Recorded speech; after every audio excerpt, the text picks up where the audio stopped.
Hello friends, welcome again to today's session. In today's session, we are about to discuss your assignment number 4. Till now, 3 assignments we have completed. First one was on the fundamentals, that is in which we have drawn A to Z letters, 0 to 9 numbers, one figure and a table showing the types of lines.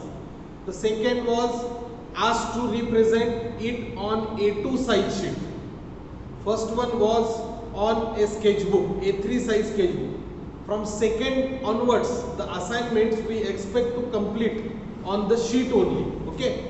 So second sheet was, or second assignment was projection of lines. Then third assignment or third sheet was based on projection of planes. Okay. Now is the time to discuss about assignment number 4. So the title for this assignment number 4 is orthographic projection. Dear students, we have studied how to draw the orthographic projection. Okay, and this particularly assignment number 4 or sheet, you have to submit. Last date of submission is 1st of March. Okay, last date of submission is 1st of March. Now, in orthographic projection, you will be given the 3-dimensional object as a question. Okay, so here you can observe a 3-dimensional figure of an object is being shown to you. Okay, now once this figure is being known to you, the first initial thing you have to find out the position of arrow in this figure. So here the position of arrow is given. Here the position of arrow is given over here, and this arrow always being supplied with a letter. Here the letter X indicates that this is the direction of an observer. Okay, when you look out or when you fix up this as a direction of observer, obviously the front view will be seen with this as a position of observer. So with this direction, if I fix up the position of observer, obviously for the side view I may have to come to the left of this figure, or otherwise it is not possible for me to draw its side view. So only its side view is possible for the observer which is standing over here when he comes to the left with respect to this arrow X. So here the thing is finalized that this is the front view direction, and here this is the left hand side view direction. So remember, dear friends, you have to draw the left hand side view of this object. Now the third view is the top view. So you have to imagine that observer is somewhere at the top of this figure and he is looking down to this particular object. So these are the 3 views which we expect to draw with this object. Okay. So once the side view is been known to us, left hand side view, in this case, it is obvious that it is going to occur on the right hand side of your plane of paper. That means you have to plan your paper in such a way that there has a sufficient space on the right of the plane of paper, so that you can very easily draw the side.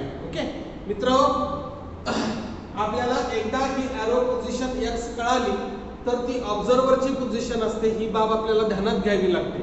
आणि मग ह्या ऑब्झर्वरच्या पोझिशनच्या दृष्टीनं side view कोणता असू शकेल याचा विचार करता आपल्याला पाहता येईल की या एरोच्या डायरेक्शन मध्ये जर फ्रंट व्ह्यू असेल तर मला या बाजूला आल्यानंतरच मला हा साइड व्ह्यूचा सगळा सरफेस ऑब्जेक्टचा दिसू शकतो. म्हणजे याचा अर्थ मी ह्या एरोच्या दृष्टीनं लेफ्टला आलो तरच मला त्याचा साइड व्ह्यू दिसू शकतो. त्यामुळे अशा पद्धतीने या ऑब्जेक्ट मध्ये आपल्याला त्याचा लेफ्ट हँड साइड व्ह्यू काढणं अपेक्षित आहे. लेफ्ट हँड साइड व्ह्यू काढणं अपेक्षित आहे. आणि लेफ्ट हँड साइड व्ह्यू हा आपण काढत असताना आपल्या उजव्या बाजूला येतो. So our plane of paper is on the right hand side. म्हणजे इथं मी थोडंसं पेपर प्लॅन करून तुम्हाला दाखवतो. Suppose this is your drawing sheet and these are the borders of the drawing sheet. At the bottom you may get the title block, and with this I have to fix fix up the position of plane xy and x1 y1 such that left hand side view should occur to this. So on the sheet exactly at the center, exactly half of this, I mention this line as a xy. So here I may mention VP and HP, and exactly vertically center I may mention the plane x1 and y1. So here now these four quadrants are being formed. So I may fix up this as a front view, this as a top view, and this as a my left hand side, because in this figure the left hand side view and left hand side view is going to occur to the right of plane of paper. म्हणजे उजव्या बाजूला मला इथं ही जागा शिल्लक ठेवावी लागेल जिथं मी माझा लेफ्ट हँड साइड काढणार आहे, व्ह्यू काढणार आहे, आणि इथं फ्रंट व्ह्यू आणि इथं टॉप व्ह्यू आपल्याला इथं काढायचं. तर अशा पद्धतीनं तुम्ही A2 साइजची ड्रॉइंग शीट घ्यायची आहे. A2 साइजच्या ड्रॉइंग शीट मध्ये याचे दोन पोर्शन मध्ये भाग होतात, एक उभा आणि एक आडवा. आडव्या भागावरती xy आली, उभ्या भागावरती x1 y1 आली, आणि सफिशियंट स्पेस आपल्याला अवेलेबल झाला, आणि मग हे चार पोर्शन, चार क्वाड्रंट तयार झालेले आहेत. त्याच्यामध्ये हा फ्रंट व्ह्यूला अलोकेट केला, हा टॉप व्ह्यूला केला, आणि हा लेफ्ट हँड साइड व्ह्यूला केला. अशा पद्धतीनं आपण आपली A2 साइजची ड्रॉइंग शीट काय करून घ्यायची आहे, प्लॅन करून घ्यायची. आणि ही प्लॅन करून घेतल्यानंतर याचा फ्रंट व्ह्यू, याचा टॉप व्ह्यू आणि याचा साइड व्ह्यू इथं काढायचा. बरोबर, कोणता व्ह्यू काढायचा यासाठी मागच्या व्हिडिओमध्ये आपण डिस्कस केलेला आहे. ज्या व्ह्यू मध्ये maximum number of circular parts और सर्क्युलर पोर्शन्स विजिबल होत आहेत, तो भाग पहिल्यांदा काढायला घ्यायचा. याचं कारण असं आहे की सर्क्युलर पोर्शन ड्रॉ करत असताना with the help of compass immediately आपण ड्रॉ करू शकतो, आणि त्यामुळे लागणारा वेळ आपल्याला काय होतो, वाचतो. त्यामुळं आपल्याला हा विचार करून या तिन्ही पैकी फ्रंट, टॉप आणि साइड पैकी कोणता व्ह्यू काढायचा असा विचार प्राधान्याने काय करावा लागेल, करावा लागेल. ओके, ठीक आहे. तर आता आपण ऑब्जेक्ट कडे पाहिल्यानंतर एक्सच्या डिरेक्शन मध्ये फ्रंट व्ह्यू फायनल झाला, साइड व्ह्यू फायनल केला, टॉप व्ह्यू काढायचा आपल्याला, आणि साइड व्ह्यू फायनल झाल्यानंतर आपण पेपर प्लॅन केलेला आहे. A2 साइज वरती आपल्याला ही ड्रॉइंग शीट काढायची आहे. ओके, आता हा पेपर प्लॅन झाल्यानंतर आपल्याला ह्याची मॅक्सिमम डायमेन्शन्स वर्कआउट करून घ्यावी लागते. मॅक्सिमम डायमेन्शन्स म्हणजे हा 3 डायमेन्शनल ऑब्जेक्ट असल्यामुळे याच्यामध्ये लेंथ हे डायमेन्शन असतं, विड्थ हे डायमेन्शन असतं, आणि हाईट हे डायमेन्शन असतं. आता लेंथ हे डायमेन्शन जर आपण विचारात घेतलं तर ऑब्झर्वरची पोझिशन इथं आहे, म्हणजे या कोपऱ्यापासून या एज पर्यंत, या कोपऱ्यापर्यंत त्याची लेंथ होती. बरोबर, आणि लेंथ जर आपण कॅल्क्युलेट करायचं म्हटलं तर त्याचं डायमेन्शन इथं दिलंय तुम्हाला बघा. या कोपऱ्यापासून हा कोपरा समान एका पाठोपाठ एक आहे, त्यामुळे इथून इथपर्यंत 55 आहे. तो ही व्हर्टिकल आहे, त्यामुळे ही हाईट विचारात घ्यायची नाही, आणि ती 80 लेंथ झाली. म्हणजे 55 अधिक 80 आपण जर केलं तर आपल्याला लक्षात येईल 55 अधिक 80, 55 अधिक 80, तर इथं आपल्याला 135 मिलीमीटर ही तिची लेंथ फायनल होती. लेंथ किती फायनल झाली, 135 मिलीमीटर. ओके, आता विड्थ जर आपण विचारात घ्यायची झाली तर हा लेंथचा ऍक्सेस झालेला आहे. बरोबर, ऑब्झर्वर या पोझिशनला असेल तर त्याला लेंथ आणि हाईट दिसणार आहे, विड्थ दिसणार नाही. विड्थ साठी त्याला साइड व्ह्यूला यावं लागतं. आता साइड व्ह्यूला तुम्ही इथं आल्यानंतर तुम्हाला हा पोर्शन दिसतो, हा सी ब्रॅकेट आहे बघा, हा सी पोर्शन दिसणार आहे. प्लस हे जे सिलेंडर आहे, हे सिलेंडर 22 mm न बाहेर आलेलं आहे, तर ते सुद्धा तुम्हाला तिथं व्हिज्युअलाइज व्हायला पाहिजे. इथं बघा हे 22 मिलीमीटर इथं दिलेलं आहे, आणि इथून इथपर्यंत ही लांबी विड्थ त्याची, इथून इथपर्यंत विड्थ असेल, किंवा इथून इथपर्यंत विड्थ तिथं दिलेलं आहे 40. मी तुम्हाला सांगितलं ड्रॉइंग मध्ये जे डायमेन्शन आहे ते एका पर्टिक्युलर जागेला मेन्शन केलेलं असतं, त्यामुळे आपल्याला बघता क्षणी ते ट्रेस होईल असं नाही. आपल्याला सगळ्या फिगरवरती नजर फिरवावी लागेल, आणि कुठेतरी ते एका ठिकाणी मेन्शन केलेलं असतं. जसं की आता इथं इथून इथं 40 दिलेलं आहे, याचा अर्थ असा आहे इथून इथपर्यंत 40 आहे, आणि इथून इथपर्यंत 40 आहे. म्हणजे 40 त्याची विड्थ झाली का, तर नाहीये. आपल्याला मॅक्सिमम विड्थ काढायची आहे मित्रो. 40 ही मागच्या ब्रॅकेटची 40 आहे विड्थ, पण या 40 मध्ये आपण हे 22 ऍड करायला विसरतो, तर ते विसरायचं नाही. म्हणजे आता विड्थ जर आपण विचारात घेतली तर हा जो फेस आहे बाहेरचा पूर्ण फेस, हा फेस आणि ही एज खाली जो घेऊन जाणारा जो फेस आहे बॅक फेस त्याचा, याच्यामधलं अंतर म्हणजे विड्थ आहे, आणि ती विड्थ इथे येते 22 अधिक 40. म्हणजे 22 अधिक 40 जर विड्थ विड्थ होते 62. तर ऑब्जेक्टची मॅक्सिमम विड्थ आता किती आलेली आहे 62. आता हाईट बद्दल बघूया. हाईट बघा, या बॉटम पासून तुम्हाला दिलेले आहे वर टॉप फेस पर्यंत आणि इथं सरळ सरळ एकच डायमेन्शन मेन्शन केलेलं आहे. किती केलेलं आहे 76. त्यामुळे मॅक्सिमम हाईट डायरेक्ट दिलेली आहे. त्यामुळे मॅक्सिमम हाईट तुमची किती झालेली आहे 76 आलेली आहे. ओके, तर अशा पद्धतीने मित्र आपल्याला एकदा आपला पेपर प्लॅन झाल्यानंतर फिगर वरती लक्ष देऊन बारकाईनं सगळी डायमेन्शन्स ऑब्झर्व करून मॅक्सिमम लेंथ, मॅक्सिमम विड्थ आणि मॅक्सिमम हाईट आपल्याला त्याच्यामध्ये काढावी लागेल. आणि मग लेंथ, विड्थ, हाईट मॅक्सिमम आपल्याला कळाल्या की फ्रंट व्ह्यूची पोझिशन लक्षात घेता नंबर ऑफ सर्कल्स मला फ्रंट व्ह्यू मध्ये दिसत आहेत, म्हणजे मी निवड करणार आहे सगळ्यात पहिल्यांदा माझ्या फ्रंट व्ह्यूची, कारण मला पटकन तो काढणं सोयीचं जाणार. आणि मग फ्रंट व्ह्यू जर विचारात घेतला तर फ्रंट व्ह्यू मध्ये दोनच डायमेन्शन आपल्याला विजिबल होतात. एक असते त्याची लांबी आणि दुसरी असते त्याची उंची. मग आपण XY प्लेन काढल्यानंतर इथं फ्रंट व्ह्यूची आपण जागा निश्चित करतो. मग ह्या XY प्लेन पासून वरती 2 सेंटीमीटर अंतर सोडून एक आडवी रेषा मारायची असं मी तुम्हाला सांगितलं होतं. आणि अशा पद्धतीनं इथं या चौकोनामध्ये ही आडवी लेंथ पॅरलल काढायची. याच्यामध्ये मॅक्सिमम लेंथ घ्यायची. मॅक्सिमम लेंथ 135 झाली. इथून वर जायचं आहे, हाईट त्याची 76 झाली. तर 135 बाय 76 चा एक रेक्टँगल इथं प्रिपेअर होणार आणि या रेक्टँगल मध्ये फ्रंट व्ह्यू येणार. इथं मी तुम्हाला कळण्यासाठी रफ डायमेन्शन देतो. 135 लेंथ आहे आणि 62 त्याची हाईट आहे. तर मित्र हो फ्रंट व्ह्यू आपण येलो चॉकनी काढतो, त्यामुळे मी त्याला रिप्रेझेंटेशन या ब्लॉक साठी फ्रंट व्ह्यू मध्ये येलो करतो. आता टॉप व्ह्यू जो येणार आहे तो टॉप व्ह्यू इथे येतो. टॉप व्ह्यू साठी दोनच डायमेन्शन आपल्याला विजिबल होतात. तर ती डायमेन्शन म्हणजे त्याची लांबी असते आणि त्याची रुंदी असते. या लांबी आणि रुंदीपैकी लांबी आपल्याला फ्रंट व्ह्यू मधून खाली कॉपी करता येईल. कशी करता येईल तर इथं 135 लांबी काढल्यामुळं 135 पासून 2 प्रोजेक्टर आपल्याला खाली काढावे लागतील आणि या XY पासून खाली एक लाईन 2 सेंटीमीटर टाकायची पॅरलल XY ला आणि इथून खाली त्याची विड्थ आहे 62 हाईट 76 आहे. इथं हाईट 76 आहे, करेक्शन आहे. इथं 135 लेंथ, हाईट 76 आहे आणि इथं लेंथ 135 आणि विड्थ 62 आहे. त्यामुळे या पॉइंट पासून इथं 62 वरती एक रेक्टँगल काढला. मित्रांनो आपण टॉप व्ह्यू हा येलो लाईनने दाखवतो, ब्लू लाईनने दाखवतो. तर मी इथं ब्लू चॉकनी टॉप व्ह्यूची प्लेन इथं तयार झालेली दाखवतो तुम्हाला. तर या ठिकाणी एवढ्या चौकोनात आपल्याला याचा टॉप व्ह्यू काढायचा. आता साइड व्ह्यू काढायचा असेल तर आपण हा टॉप व्ह्यू याच्यावरती पाडतो X1 Y1 वरती. इथून याला रोटेट करतो. पहा हे दोन्ही रोटेट होतील आणि इथून वरती येतील आणि याच्यामध्ये लेफ्ट हँड साइड व्ह्यू काढत असताना हे रोटेट झालेलं आहे. फ्रंट व्ह्यू ची हाईट कॉपी होते. साइड व्ह्यू मध्ये 2 डायमेन्शन आपल्याला दिसतात. एक त्याची हाईट असते आणि विड्थ टॉप व्ह्यू मधून कॉपी होते आणि म्हणून ही टॉप व्ह्यू मधली जी विड्थ आहे ती टर्नआउट झाली की इथे येते. आणि मग साइड व्ह्यू मध्ये आपण वेगळा कलर कोड साइड व्ह्यूला दाखवतो.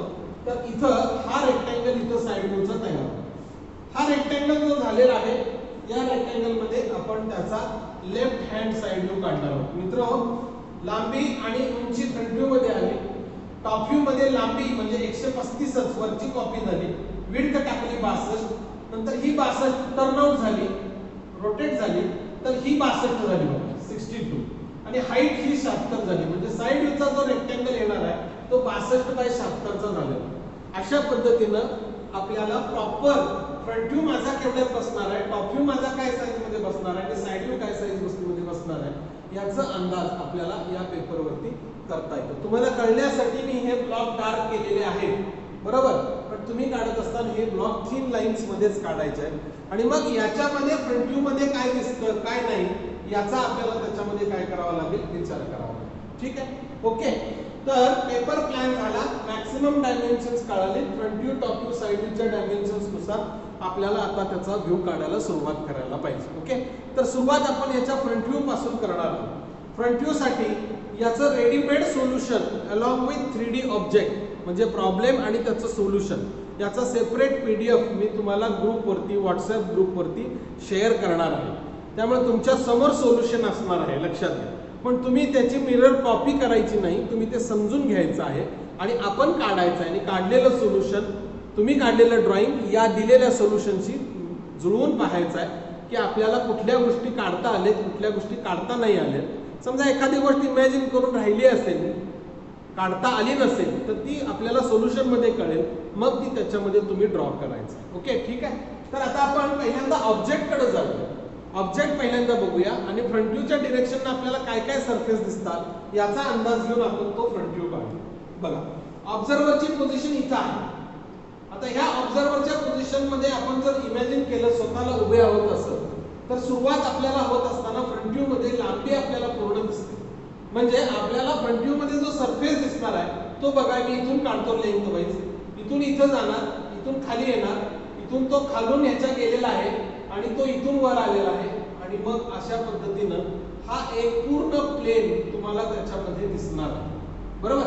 आणि या प्लेन मध्ये तुम्हाला एक मोठं बाहेरचं वर्तुळ दिसणार, त्याच्यानंतर आतलं दुसरं वर्तुळ दिसणार आहे आणि आतलं तिसरं वर्तुळ दिसणार आहे. अशी 3 वर्तुळ आहेत. आता डायमेन्शन्स ह्या ऑब्जेक्ट मध्ये काय काय दिसत आहे हे जर आपण विचारात केलं तर बघा, या कोपऱ्यापासून आपण सुरू केलो तर आपल्याला माहित आहे या कोपऱ्यापासून ह्या रेषेची लांबी बरोबर 55 मिलीमीटर. म्हणजे मी इथं फ्रंट व्ह्यूला जेव्हा सुरुवात करतो तेव्हा बॉटम लाईन पासून सुरुवात करणार आहे, लक्षात घ्या. बरोबर. आणि बॉटम लाईन पासून सुरुवात म्हणजे ही बॉटम लाईन आहे त्याची, ही वरती आहे. हा जो एवढा गॅप आहे, हा गॅप मला काय करावा लागेल, विचारात घ्यावा लागेल. बरोबर. आता बघा, तुमच्या लक्षात येते का बघा, हा गॅप जर आपण इथला जर फाइंड आउट करायचं म्हटलं कितीचा आहे, तर आपल्या लक्षात येईल की इकडे बघा 8, 36 आणि 8 म्हणजे 36 अधिक 8 केलं तर 44 होते. 44 अधिक 8 केला तर 52 येते. आता टोटल 52 या सी ब्रॅकेटची हाईट झाली. टोटल 52 या सी ब्रॅकेटची झालेली आहे. Where as total height maximum 76 आहे. 76 वजा 52 केलं तर किती राहतं बघा, 24 राहायला पाहिजे. बरोबर. 76 वजा 52 केलं तर किती राहायला पाहिजे, 24 राहायला पाहिजे. अर्थ असा आहे मित्र, इथून ही उंची याची 12 आहे आणि इथून याची उंची 12 आहे. तुम्ही म्हणाल सर 12 कशी काढली, तर 24 शिल्लक राहिलं. 24 सिमेट्रिकल ऑब्जेक्ट असल्यामुळे दोन्ही बाजूला सारखं सोडावं लागतं. 24 भागिले 2 केल्यानंतर याची हाईट आपल्याला 12 कॅल्क्युलेट होते. कुठेही प्रॉब्लेम मध्ये ती हाईट दिलेली नाहीये. त्यामुळे मित्र लक्षात घ्या, इथं 12. त्यामुळे तुम्ही सुरुवात करत असताना या बॉटम लाईनला हात मित्र लक्षात घ्या. म्हणजे ही तुमची बॉटम लाईन आहे. या बॉटम लाईनच्या वरती तुम्हाला इथं या कोपऱ्यात 12 सोडावं लागेल, म्हणजे हा कॉर्नर मिळेल. आणि मग इथून तुम्ही खाली इकडं किती आत जायचं आहे, तर इथं लेंथ दिलेली आहे बघा 55. मग तुम्ही हा कॉर्नर फायनल केला की इथं 55 आत आला की इथून खाली उतरायचंय तुम्ही. आपण काढलं हे अंतर 12 मिलीमीटरनं तुम्ही खाली उतरायचं. किती मिलीमीटरनं, 12 मिलीमीटरनं खाली उतरलात की तुम्ही ह्या कोपऱ्यात उतरा. आणि इथून अगदी शेवट जायचं कोपऱ्यात. मित्र ही लाईन आणि ही बॉटमची लाईन दोन्ही ह्या सिलेंडर मुळे आपल्याला मीट झालेल्या दिसत नाही, एकत्र आलेल्या आहेत त्या. पण जॉमेट्री अशी आहे की ज्या जॉमेट्रीच्या लिमिटेशन मुळे या सर्क्युलर पोर्शन असा बाहेर झाला, प्रोट्रूड झाला, बाहेर आलाय. त्यामुळे आपल्याला त्या दोघांची भेट झालेली दिसत नाही. पण आपल्याला हे कंट्रोल करायला पाहिजे की बाबा इथून सरळ रेषा मी काढली आणि ही शेवटची मॅक्सिमम लेंथची रेषा दोन्ही भेटतात त्या ठिकाणी मी जर काढलं तर मला या कॉर्नर पासून 12 ने खाली उतरल्यानंतर सरळ शेवटपर्यंत जावं लागेल. तिथून परत वर मॅक्सिमम हाईटला पोहोचावं लागेल. मॅक्सिमम हाईट मित्र 76 आहे, तर इथं मागं कुठेतरी भेटेल. त्या भेटलेल्या पॉईंट पासून वर 76 वर गेले की हा कोपरा आपल्याला मिळणार. आणि मग हा कोपरा आपल्याला मिळाल्यानंतर इथून सरळ रेषा इकडे मारायची. आणि बघा हा 55 पासून गेल्यानंतर वर 12 ची उभी रेषा, ही उभी रेषा इकडनं आलेली आडवी रेषा, तिची लेंथ दिलेलीच आहे 80.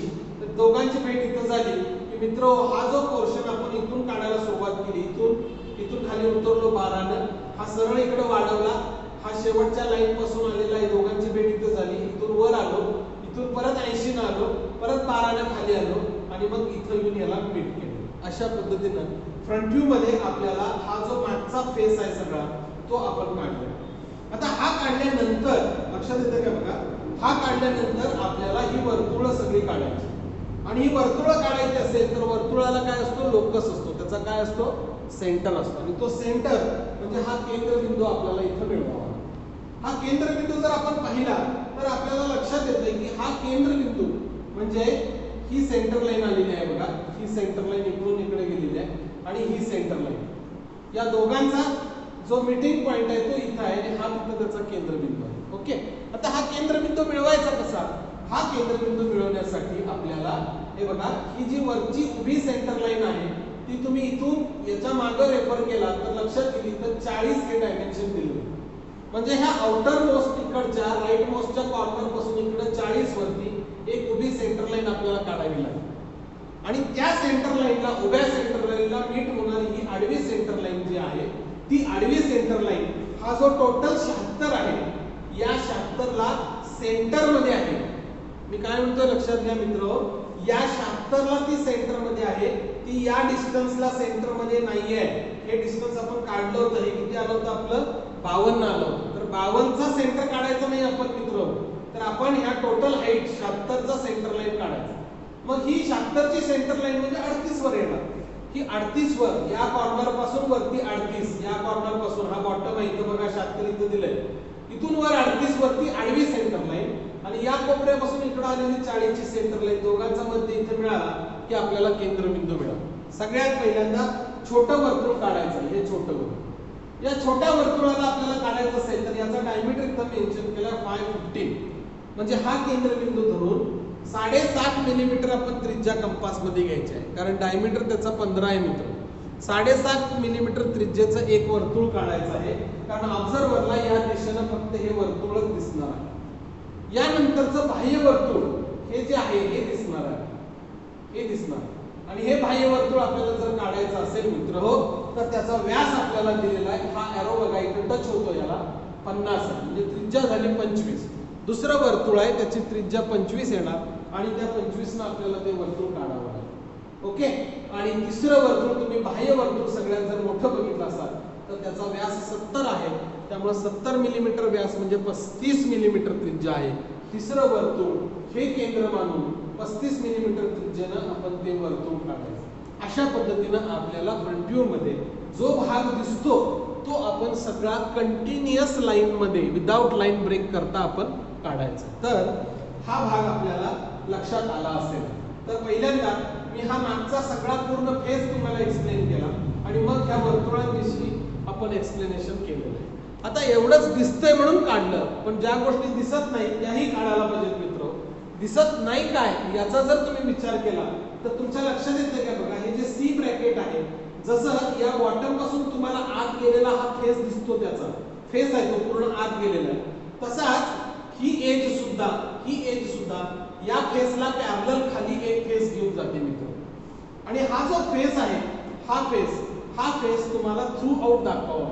थ्रू आउट याचा अर्थ काय की तुम्हाला दिसतोय म्हणून तो एवढ्या पुरता नाहीये मित्र, तर तो हा जो हा इथं सुरू झालेला आहे तो अगदी पार त्याची पूर्ण लेंथ म्हणजे लेंथ 135 mm पर्यंत आहे. त्यामुळं आपल्याला या पॉइंट पासून खाली 8 मिलीमीटर पासून एक डॉटेड लाईन न्यावी लागेल. ती डॉटेड लाईन आपल्याला ह्या एज पर्यंत न्यावी. तसंच ह्या 8 mm चा जो सरफेस आहे हा सरफेस दिसत नाही ऑब्झर्व्हरला या पोझिशन मधून, त्यामुळे इथून इथं 8 टाकायचं आणि इथून 8 mm ची डॉटेड लाईन थ्रू आउट कडेपर्यंत आपल्याला न्यावी लागेल. तर अशा पद्धतीनं इनव्हिजिबल पार्ट जो आहे, सरफेस जो दिसत नाही आपल्याला, इनव्हिजिबल आहे, तो आपण डॅश्ड लाईन मध्ये किंवा डॉटेड लाईन मध्ये काढतो मित्र. त्यामुळं आपल्याला इथं ह्या 2 डॉटेड लाईन्स येणार आहेत. तर अशा पद्धतीनं हा त्याचा पूर्णपणे फ्रंट व्ह्यू आहे. आता आपण याचं सोल्युशन आपल्या सोबत आहे, या सोल्युशन मध्ये आपण त्याचा फ्रंट व्ह्यू डिस्कस करू.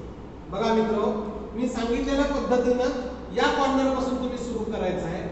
या कॉर्नर पासून 55 तुम्ही गेलात की इथून खाली आला हे 12 mm मित्र. इथून 12 पासून इथपर्यंत तुमची 76 आहे, इथं दिले बघा 76. समजतंय का मी काय सांगतो? आणि म्हणून इथून इथं 55 वर जावा, इथून खाली 12 न उतरा, परत इकडं 80 न जायचं, इथं 80 दिलं, इथून इथं 80 जायचं, इथून इथं 76 जायचं, परत इकडं 80 न यायचं, परत 12 न खाली उतरायचं, परत 55 करायचं आणि ही होती रेषा. अशा पद्धतीनं मागचं सरफेस. वर्तुळाचा सेंटर तुम्हाला मी सांगितलं, इथून इकडे 40 वर यायचं, उभी रेषा काढायची आणि 76 चा सेंटर काढायचा 38 वर. ही आडवी सेंटर लाईन 38. दोघांचा मध्य मिळाला इथं. छोटं वर्तुळ, आतलं जे छोटं वर्तुळ आहे ते छोटं वर्तुळ काढायचं आहे. नंतर मोठं 2 नंबरचं वर्तुळ काढायचं आहे 50 व्यास असणारं. 3 नंबरचं वर्तुळ काढायचं 70 व्यास असणार. इथपर्यंत कंटिन्युअस लाईन आला आणि डॉटेड लाईन ह्या ज्या आल्या त्या या कॉर्नर पासून इथं खाली 8 उतरायचं, इथं दिले बघा 8, या कॉर्नर पासून इथं पर्यंत 8, आणि मी सांगितलं हे थ्रू आउट. ही डॉटेड लाईन कशाची आहे तर ती तो जो सरफेस आहे सी स्लॉट आहे त्याचा जो सरफेस आहे तर त्या सरफेसचं रिप्रेझेंटेशन आहे तो इनविजिबल आहे आणि म्हणून ते त्या पद्धतीने डॉटेड काढलेलं आहे. याला इलेव्हेशन असं नाव दिले, आपण फ्रंट व्ह्यू असं म्हणू शकतो. त्याला सिव्हिल इंजिनिअरिंगच्या लँग्वेज मध्ये त्याला इलेव्हेशन असं म्हणतात, आपण त्याला फ्रंट व्ह्यू म्हणतो. ओके, तर अशा पद्धतीने हा फ्रंट व्ह्यू तुम्ही रिप्रोड्यूस करायचा. मित्रो इथं XY आणि X1 Y1 दिसत नाहीये, पण तुम्ही त्या दोन्ही लाईन्स ड्रॉइंग शीट मध्ये जाणीवपूर्वक काढायच्या आहेत. डायमेन्शन्स म्हणा तर याच्यामध्ये मॅक्सिमम डायमेन्शन्स ज्या पद्धतीने दिलेले आहेत तीच डायमेन्शन्स तुम्ही त्या जागेला रिपीट करायची आहे, बरोबर. ओके, अशा पद्धतीने हा या ऑब्जेक्टचा फ्रंट व्ह्यू क्लिअर कट आपल्याला इथं काय करता येतो, ड्रॉ करता येतो. आता इथं हे डायमेट्रिकल रिप्रेझेंटेशन आहे 50. आता इथं आत लिहिलेलं आहे, तुम्ही ह्या एरोला बाहेर काढून इथून 550 लिहू शकता. फक्त काळजी घ्यायची तुमची डायमेन्शन लाईन बाहेर काढलेली दुसऱ्या डायमेन्शन लाईन मध्ये घुसता कामा नये. Dimension lines never cross with each other, आणि हे क्रॉस होत असेल तर मग तुम्ही आत डायमेन्शन देऊ शकता. आता हे किती डिग्रीला काढलेली आहे, मी जनरली तुम्हाला सांगितलं ही डायमेट्रिकल रिप्रेझेंटेशन हे 45 डिग्रीला काढा. नसेल जमत तुम्हाला तर ते 30 किंवा 60 डिग्रीला सुद्धा रिप्रोड्यूस केलं तरी चालेल. म्हणजे हा अँगल म्हणतोय मी, हा अँगल 30. परत ही मोठा डायमीटर दिलेला आहे 70, त्याचंही रिप्रेझेंटेशन तुम्हाला बाहेर काढता आलं तर काढा, काढता नाही आलं तर ते फिगरच्या आत द्या. शक्यतो फिगरच्या आत डायमेन्शन देणं आपल्याला टाळावं लागतं. त्यामुळं शक्यतो माझा ॲडवाइस याच्याबद्दल राहील डायमेट्रिकल रिप्रेझेंटेशनच्या, ते फिगरच्या बाहेर काढा आणि त्याच्यापासून लांब ही डायमेन्शन द्या 76 80. म्हणजे काय होईल, याची लीडर लाईन तुमची ह्या 80 घुसणार नाही किंवा याची लीडर लाईन या 76 मध्ये घुसणार नाही, या डायमेन्शन लाईन मध्ये घुसणार नाही. त्यामुळे प्रायोरिटीनं पहिला डायमेट्रिकल रिप्रेझेंटेशन करा, डायमीटर्स मेन्शन करा आणि मग हे 76 मग 80. त्याच्यापासून वर इथं जागा आहे ना खूप, इथं वर घेऊ शकतो आपण, तर तिथं ते तुम्ही काय करू शकता, रिप्रेझेंट करू शकता. तर अशा पद्धतीनं मित्र हा फ्रंट व्ह्यू आपल्याला याच्यामध्ये काय केलेला आहे आपण डिस्कस केलेला आहे. ठीक आहे, ओके. आता याचा आपल्याला टॉप व्ह्यू बघायचा. आता ऑब्झर्वर टॉप व्ह्यू मध्ये म्हणजे या पोझिशनला आहे. आता वर्ण बघताना त्याला हा रेक्टँगल दिसणार, 40/80 चा रेक्टँगल दिसणार आणि दुसरा रेक्टँगल त्याला हा दिसणार, हा सुद्धा 40 आहे आणि हा 55. आता गंमत कशी आहे बघा, हा जो सरफेस आहे वरचा आणि हा खालचा याच्यामध्ये 12 mm ची पायरी आहे, टप्पा आहे, हे वर खाली आहे. पण वर्ण ऑब्झर्वर जेव्हा त्याला बघतो तेव्हा तुमच्या लक्षात येईल मित्र की आपल्याला हे सगळं एका लेवललाच दिसतं. कसं दिसतं आपल्याला, हे सगळं एका लेवललाच दिसतं आणि त्यामुळं या आयताला चिकटूनच हा दुसरा आयत येणार आहे. ही हाईट ऑब्झर्वरला टॉप व्ह्यू मध्ये रिअलाइज होणार नाही, त्याला फक्त 2 डायमेन्शन रिअलाइज होणार आहेत, लेंथ आणि विड्थ मित्र. ओके, त्यामुळे या 2 गोष्टी त्याला त्याच्यामध्ये दिसणार. ओके, आता त्याच्यानंतर काय दिसणार आहे त्याला. आता ह्या 2 रेक्टँगल मध्ये हा वर्ण बघत असताना ही जी उभी बाजू आहे, जसं ही उभी बाजू हा सगळा फेस घेऊन गेले आत इकडं, हा दिसतो का तुम्हाला, हा सगळा फेस आहे बघा आत गेलेला, तसं ही सुद्धा बाजू आत एक फेस घेऊन गेलेली आणि हा फेस ऑब्झर्वरला वर्ण दिसत नाही, त्यामुळे तो इनविजिबल आहे आणि तो डॉटेड काढावा लागेल. मित्र याच्यासाठी हे अंतर दिले आपल्याला 15. त्याची विड्थ आपण पहिल्या रेक्टँगलची 40 काढलेली आहे आणि त्याच्या पुढे 22 आहे. लक्षात आलं, तर मागच्या बाजूपासून 40 टाकल्यानंतर 40 झाल्यानंतर 40च्या परत आत 15 mm वरती इथून एक डॉटेड लाईन सुरू होऊन जाईल आणि ती पूर्णपणे ह्याच्यापर्यंत डॉटेड जाईल. अशा पद्धतीने मित्र हा जो व्हर्टिकल फेस आहे याची विजिबिलिटी आपल्याला in the form of dotted line top view मध्ये दाखवावी लागेल. तर हा त्याचा विषय संपलेला आहे बॅक फेसचा सगळं. मग आणखी काय दिसतं ऑब्झर्वरला वर्ण बघितल्यानंतर, हे पूर्ण वर्तुळ दिसतंय ना, हे पूर्ण वर्तुळ जरी दिसत असेल तर त्याची विड्थ दिसते, हे दिसत नाही, पुढचा भाग दिसत नाही, पण ह्याची जाडी दिसते 22 मिलीमीटर आहे. आणि कुठलाही सर्क्युलर सरफेस जेव्हा आपण टॉप व्ह्यू मध्ये बघतो तो आपल्याला रेक्टँगल दिसतो आणि तो रेक्टँगल म्हणजे ह्याचा व्यास किती आहे, मोठ्या वर्तुळाचा व्यास 70, बरोबर, आणि त्याची विड्थ किती आहे 22. 70/22 चा आपल्याला एक रेक्टँगल या 2 रेक्टँगल पैकी यांच्या सरफेसला चिकटून आपल्याला दिसणार आहे. करेक्ट, आणि हा जो आहे हा आता आपण इथं काढलेला आहे. ओके, आणि हा रेक्टँगल शेप जो काढणार आहोत आपण तो रेक्टँगुलर शेप आपल्याला विजिबल आहे म्हणून काढणार. पण मित्रांनो त्याच्यामध्ये तुमच्या लक्षात येईल की हे 10 mm ला खचलंय. हा गाळा आहे तयार झालेला 10 mm चा. कुठल्याच आहे तर तो आतल्या वर्तुळाचा आहे. आतलं वर्तुळ किती आहे 50 डायमीटर आहे मित्र. वर्ण बघणाऱ्या माणसाला ते दिसतं का नाहीये. तर या 22 मध्ये इथून इकडे 10 सोडायचं. ऍक्च्युली तो रेक्टँगल दिसतोय आपल्याला टॉप व्ह्यू मध्ये, सर्कल दिसत नाहीये. तर त्या रेक्टँगल मध्ये 10 सोडायची खाचून आणि त्याच्यावरती आपल्याला हे जे सर्कल आतलं 50 मिलीमीटर डायमीटरचं आहे ते दिसत नाही. ते आपल्याला कसं दिसेल डॉटेड 2 लाईन्स मध्ये दिसेल. कसं दिसेल डॉटेड 2 लाईन मध्ये दिसेल. आणि मग त्याच्या आत 10 mm खाचल्यानंतर आत इथं छोटं जे होल आहे त्या होलचा डायमीटर 15 आहे. त्याच्या 10 mm खाचल्यानंतर त्याच्या आत तिची सुरुवात सुरू होते. 10 mm मध्ये ते नाहीच आहे. आत 10 mm खाचलंय तुम्ही 50 mm डायमीटरनं आणि त्याच्या आत आहे तो 15 mm चा डायमीटर.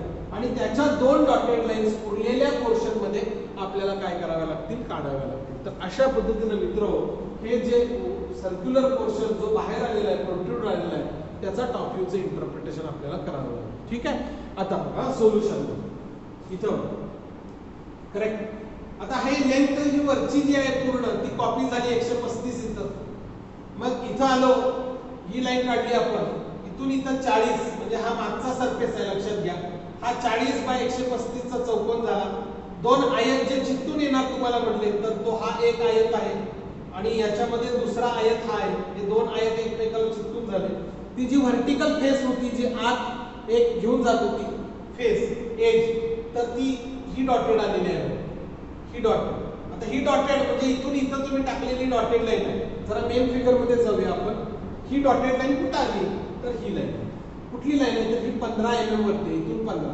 ओके वर घ्या. आता याच्यामध्ये ही डॉटेड लाईन या रेफरन्स पासून इथं 15 आहे. म्हणजे मित्र हे डिस्टन्स 15 आहे. इथं जर दिलं नसेल तर तुम्ही व्हिडिओ बघताना काळजीपूर्वक बघा आणि इथं हे 15 mm डिस्टन्स वरती ही सरळ डॉटेड लाईन काढून टाका. हा सगळा मागचा फेस संपलेला. आणि नंतर हा बघा 22 mm न पुढे आलेला सिलेंडर आहे. हा जो पोर्शन आहे ना हा 22 mm न पुढे आलेला सिलेंडर त्याचा बाहेरचा व्यास आपण 70 होता तो 70 झाला. आणि मग हा 10 mm खाचला बघा. इथून इथं 10 आहे. ही जी आहे डेप्थ 10 mm आहे. ही डेप्थ 10 mm आहे आणि हा त्याचा डायमीटर आहे. या डॉटेड लाईन पासून या डॉटेड लाईनचं अंतर 50 मिलीमीटर आहे मित्र. त्यामुळे ते 50 मिलीमीटर इथं आलेलं. आणि अशा पद्धतीनं हा 10 mm खाचल्यानंतर 50 बाय 10 चा डॉटेड लाईन इथं एवढ्या पोर्शन मध्ये आपल्याला आतलं सर्कल 50 मिलीमीटरचं रिप्रेझेंट करतं. आणि मग मी तुम्हाला सांगितलं की इथून आत तो होल आहे 15 मिलीमीटर डायमीटरचं छोटं होल त्याच्या आत सुरू होतं. म्हणून ते सुरू होणार या डॉटेड लाईन पासून आत आणि त्याचा व्यास 15 आहे. म्हणजे सेंटर लाईन पासून इकडे 7.5 आणि इकडे 7.5.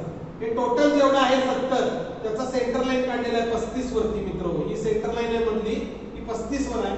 इथून इकडे 7.5 इथून इकडे 7.5 टाकायचं आणि त्याला इथपर्यंत न्यायचं. कारण याच्या पुढं मटेरियल नाहीये कारण तो सी ब्रॅकेट आहे लक्षात घ्या. ओके त्यामुळे ही डॉटेड लाईन तुमची इथून आतपर्यंत जाणार नाही. इथून आत पोकळ आहे तो. इथून मागं तो काय आहे पोकळ आहे. त्यामुळे ती लाईन तुमची 15 मिलीमीटर म्हणजे 7.5 इकडे 7.5 इकडे इथून सुरुवात होणार. तिचा शेवट या डॉटेड लाईन पर्यंत होणार. तिचा शेवट ह्या लाईनचा शेवट या लाईन पर्यंत होणार. तर अशा पद्धतीने आपल्याला त्याचा टॉप व्ह्यू काढावा लागेल. ओके ठीक आहे. तर हा टॉप व्ह्यू ज्याच्यामध्ये आपल्याला याची लेंथ 135 आणि विड्थ 40 अधिक ही 22 आपण किती काढले बघा विड्थ 62. तर अशा पद्धतीनं आपल्याला याचा टॉप व्ह्यू काय करायचा पूर्ण करायचा. आणि हा टॉप व्ह्यू पूर्ण झाला की ह्याला x1 y1 वरती काढायचा आहे. परत एकदा सांगतो xy x1 y1 इथं काढलेला नाहीये पण तुम्ही तो काढायचा आहे. या टॉप व्ह्यूला x1 y1 वर टाकायचं आणि त्याला रोटेट करायचं आहे आणि मग तुम्ही साइड व्ह्यू कडे जायचं. Okay side view left hand side view आहे तो तुमचा राईटला जाणार आहे मित्र लक्षात घ्या. त्यामुळे आता आपण मेन फिगरला जाऊया आणि साइड व्ह्यू कशा पद्धतीने रिअलाइज करायचं ते पाहू. साइड व्ह्यू या एरोच्या पोझिशन मध्ये लेफ्टला आला मित्र आपल्याला हा सी ब्रॅकेट पूर्ण दिसणार आहे बरोबर आहे. पण एक गोष्ट तुमच्या लक्षात यायला पाहिजे सी ब्रॅकेट सुरू होत असताना इथं बघा हा डार्क पोर्शन आहे ना इथं सुद्धा ही एज आत एक फेस घेऊन जाते.